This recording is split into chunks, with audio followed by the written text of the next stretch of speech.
কল্পনা করুন এমন একজনের শরীর যার চামড়া প্রতি মুহূর্তে পুড়ে ছাই হয়ে যাচ্ছে, পরক্ষণেই আবার নতুন চামড়া গজাচ্ছে, আবার পুড়ছে। একবার দুবার নয়, কোটি কোটি বার।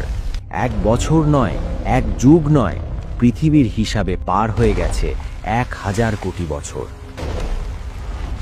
হে আমাদের রব, আমাদের এখান থেকে একবার বের করুন, আমাদের দুনিয়ায় পাঠিয়ে দিন। জাহান্নামের সবচেয়ে গভীর গর্তে আগুনের এক সিন্দুকের ভেতর কুঁকড়ে পড়ে আছে একটি যন্ত্রণা কাতর সত্তা।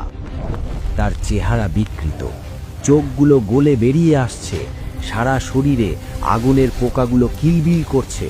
সে চিৎকার করতে চাইছে, কিন্তু তার গলা দিয়ে কোনো আওয়াজ বের হচ্ছে না, বের হচ্ছে শুধু ফুটন্ত ধোঁয়া। কে এই সত্তা? এ আর কেউ নয়, এ হলো সেই অভিশপ্ত ইবলিস যে বলেছিল, আমি আদমের চেয়ে শ্রেষ্ঠ। কেন আমি নত হব হই নগণ্য মাটির পুতুলের সামনে? আজ 1000 কোটি বছর পর তার সেই অহংকারের পরিণতি কি? আজ সে জাহান্নামের গভীরে কি করছে?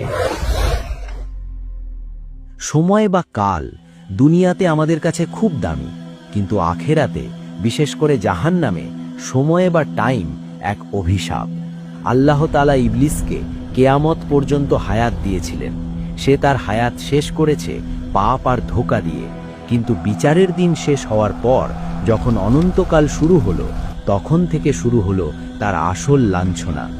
আজ আমরা ইতিহাসের পাতা আর হাদিসের ইঙ্গিত থেকে এমন এক দৃশ্য আঁকব যা দেখলে আপনার রক্ত হিম হয়ে যাবে।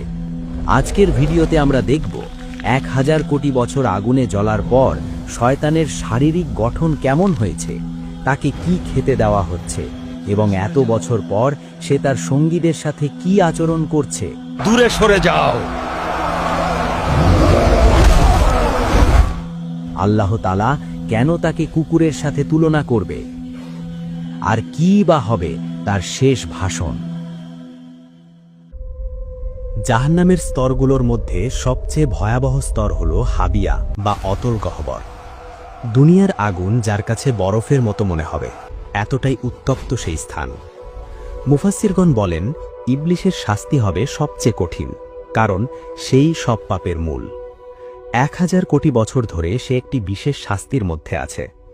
কিছু বর্ণনায় পাওয়া যায় জাহান্নামের তলদেশে আগুনের তৈরি একটি বিশাল সিন্দুক বা কফিন আছে। ইবলিসকে সেই সিন্দুকের ভেতর ঢুকিয়ে তালাবদ্ধ করে দেওয়া হয়েছে। কেন জানেন? কারণ